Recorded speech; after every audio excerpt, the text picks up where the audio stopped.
Bapak Ibu yang kami hormati, ada beberapa catatan penting kiranya bahwa tadi disampaikan stok gula kita juga cukup aman, memang jadi sesuatu yang agak ironis begitu, tapi saya awali lagi dengan asta-citanya Presiden Prabowo supaya kita ada dalam perspektif dan koridor yang sama, saya kira penting ya. Apalagi Bapak Ibu berada di dalam pemerintahan dan juga ada di perusahaan negara, sehingga asta-cita ini tentu memang seharusnya menjadi pegangan. Asta-cita nomor 2 adalah memantapkan sistem pertahanan dan keamanan, mendorong kemandirian bangsa melalui swasembada pangan. Itu menjadi penting, dan swasembada saya memberikan catatan cirinya hanya 2. Swasembada pangan itu bukan adanya sekedar stok pangan di dalam negeri, tetapi ciri utamanya adalah semakin berkurangnya ketergantungan impor pangan begitu. Buat apa kalau cadangan pangannya besar di dalam negeri tapi itu hasil impor?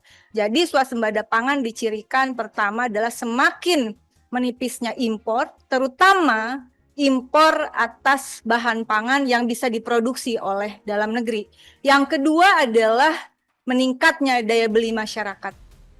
Ketika cadangan pangan ada, tetapi kemudian masyarakat tidak bisa membeli begitu karena harga mahal dan selanjutnya dan seterusnya, itu juga bukan swasembada pangan. Jadi ini menjadi catatan penting.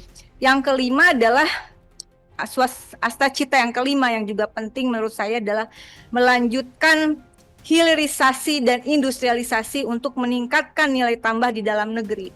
Jadi menurut saya hilirisasi itu dan industrialisasinya bukan hanya menyangkut nikel, bukan hanya menyangkut barang tambang, tetapi hilirisasi dan industrialisasi harus digenjot juga dalam sektor pangan.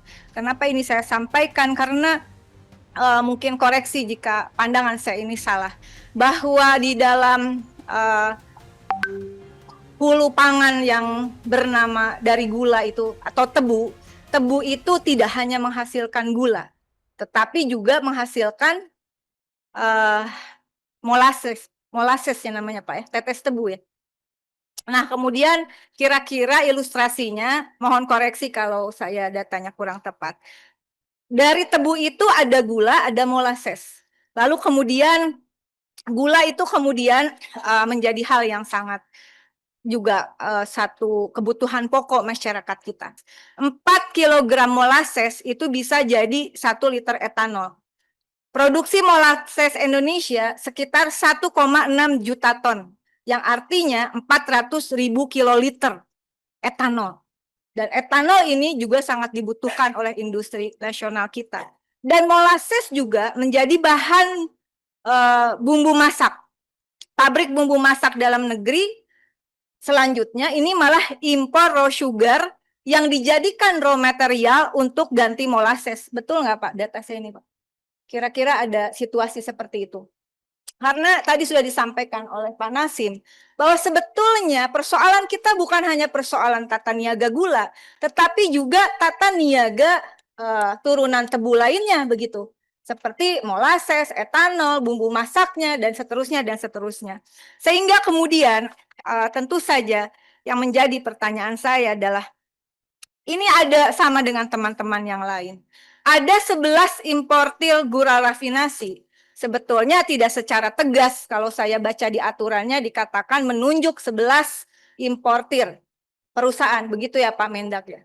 Penugasannya adalah kepada 11 ini sebagai produsen gula rafinasi begitu.